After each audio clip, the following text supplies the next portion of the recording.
Você acabou de fechar o jogo, deu uma respirada, falou em voz alta, tá bom, chega por hoje. Aí ficou olhando para a tela preta por uns 3 segundos e abriu o jogo de novo. Não precisa ter vergonha. Isso acontece com todo mundo que joga Mega Bonk. A questão central é por que isso acontece? Por que o jogo consegue ser tão viciante e ao mesmo tempo tão simples?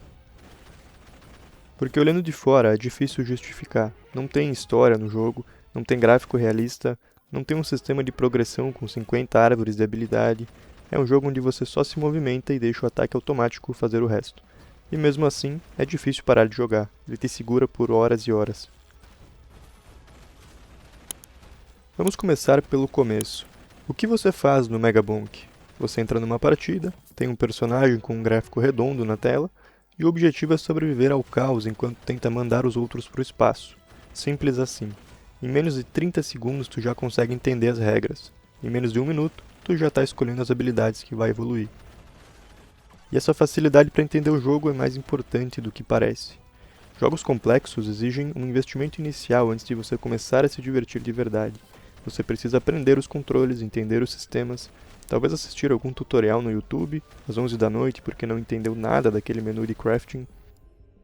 Existe uma barreira de entrada nesses jogos, e tem gente que passa por ela tranquilamente, mas tem muita gente que larga esse tipo de jogo antes de passar dessa barreira. Mega Bonk é um jogo que não tem nenhuma barreira de entrada, ele te joga direto na parte boa. A diversão começa antes mesmo de tu saber o que está fazendo lá. Isso não é nenhum acidente, na verdade é uma decisão de design que parece até óbvia, mas a maioria dos jogos não faz. Agora, o que faz uma mecânica ser satisfatória? A resposta curta é que quando o que você faz na tela corresponde exatamente ao que você esperava, mas ainda te surpreende um pouco. Em Mega Bonk, cada kill tem um peso. Quando tu derrota algum inimigo, existe aquela sensação física do impacto.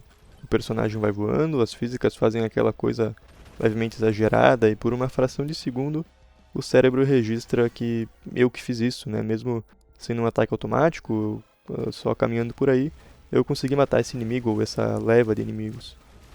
E essa sensação de autoria, mesmo que no ataque automático, ela é bem legal.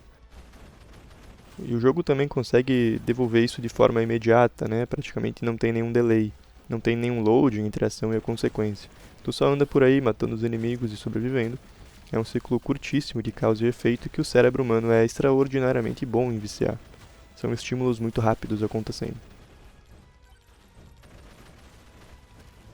Por que os caça-níqueis são viciantes? Não é porque eles são apenas divertidos, mas é porque também o ciclo de ação e recompensa é imediato. Tu puxa a alavanca, tem um resultado na hora. O Mega Bonk usa a mesma lógica, mas coloca ela dentro de algo mais rápido e frenético, o que é muito mais eficaz. Mas tem mais um ingrediente que eleva tudo isso a um próximo nível, que é o caos. Cada partida do Mega Bonk é uma bagunça diferente, não tem duas partidas que são iguais. Isso tem a ver também com como as físicas interagem entre si de um jeito que é tecnicamente previsível, mas na prática o jogo fica completamente imprevisível. Além disso, cada um dos 20 personagens jogáveis tem uma jogabilidade bem diferente entre um e outro, além das inúmeras builds que podem ser feitas com as armas e os livros ali pegando XP no jogo, mas tudo isso de uma maneira, claro, bem simples e divertida. E muitas vezes no Mega Bonk tu tá conseguindo progredir com facilidade numa partida, se sentindo cada vez mais forte e imbatível, como se nenhum inimigo conseguisse te derrotar, até que quando tu menos espera, com um golpe de um chefão, tu morre e tem que recomeçar tudo de novo, né? Perde todo esse progresso aí dos 10, 15 minutos que tu já jogou. Não sei se isso já aconteceu contigo, mas comigo aconteceu várias vezes, principalmente quando eu apostei em builds mais voltadas para velocidade de movimento, né? Que fica uma jogabilidade um pouco mais divertida. E geralmente quando isso acontece, tu não fica bravo, na verdade tu acaba rindo, ou pelo menos dá uma risada irritada, né? Mas imediatamente já pensa que vai iniciar outra partida, porque é um jogo que as coisas acontecem muito rápido. E essa derrota, ela acabou não sendo injusta, mas sim uma derrota divertida, né? Até a derrota do jogo acaba sendo divertida. Um outro ponto interessante que eu vou falar aqui nesse vídeo é a sensação de progresso do jogo. O Mega Bonk não tem um sistema explícito de progressão, também não tem sistema de XP acumulado entre uma partida e outra. Então, na primeira vez que tu joga, tu não sabe exatamente como os inimigos se comportam. Já na 10ª, tu tem uma intuição, e na 30ª, tu começa a jogar de um jeito muito mais assertivo, fica muito mais fácil de jogar. Não porque dificuldade do jogo diminuiu, mas na verdade tu ficou mais esperto, né? Ficou sabendo como que os inimigos se comportam. Um outro fator que faz o jogo ser bem divertido, que eu acho subestimado, é o comprometimento zero, né? Uma partida de Mega Bonk dura, o quê? Alguns minutos só, né? Se tu perder cedo, talvez menos que isso. Isso significa que o custo de tentar de novo é praticamente nenhum. Não tem uma sessão de 3 horas que tu precisa reservar, não tem um save point que tu precisa alcançar antes de fechar o jogo. Tu pode jogar enquanto espera o macarrão cozinhar, pode jogar antes de dormir, sem transformar isso num ritual de 2 horas. Pode jogar mal, cair nos primeiros 30 segundos e tentar de novo sem sentir que perdeu muito tempo. Isso remove aquela fricção que muitas vezes faz a gente não abrir um jogo, né? Aquele momento em que tu pensa, mas eu só tenho 20 minutos. O Mega Bonk 20 minutos é mais do que o suficiente, e essa acessibilidade temporal é uma das coisas que separa jogos que tu joga de vez em quando dos jogos que tu joga sempre que tem um tempinho livre.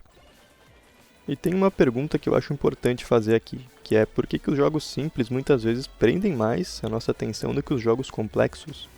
Eu não acho que seja porque são mais fáceis, mas sim porque a simplicidade força o jogo a ser bom no que realmente importa, o momento a momento. Um jogo com 40 mecânicas pode esconder uma jogabilidade mediana atrás do conteúdo ou uma história muito ruim. Já um jogo com 3 mecânicas não tem onde se esconder, né? Ou as mecânicas são bem feitas e divertidas, ou o jogo simplesmente não funciona. E o Mega Bonk sobrevive e é bem divertido porque as mecânicas, que são apenas andar, pular e deslizar por aí, são muito simples, mas elas são genuinamente bem feitas. Cada elemento dessa equação, apesar de simples, foi bem trabalhado.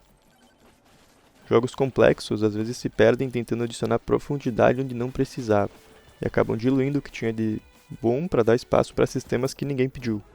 O Mega Bonk não comete esse erro, ele faz uma coisa só e faz bem feito. É um jogo que não se propõe a ser o que não é. E agora chegamos na pergunta que ficou no ar desde o começo do vídeo. Por que, depois de tudo isso, você sempre volta a jogar o jogo? Não é só pelo caos, na verdade também não é pela mecânica satisfatória que falamos aqui. E também não é só pela partida rápida que cabe em qualquer janela de tempo livre. Mas sim porque o Mega Bonk nunca termina de um jeito que parece definitivo. Cada partida abre uma nova possibilidade de builds, de ficar mais forte ou ter uma gameplay mais divertida. E é exatamente essa incerteza que te mantém lá, não a promessa de uma recompensa ou evolução de XP, nem o medo de perder o progresso. Mas só a curiosidade sobre como buildar na próxima partida, como fazer um personagem mais rápido, ou mais forte, ou mais resistente.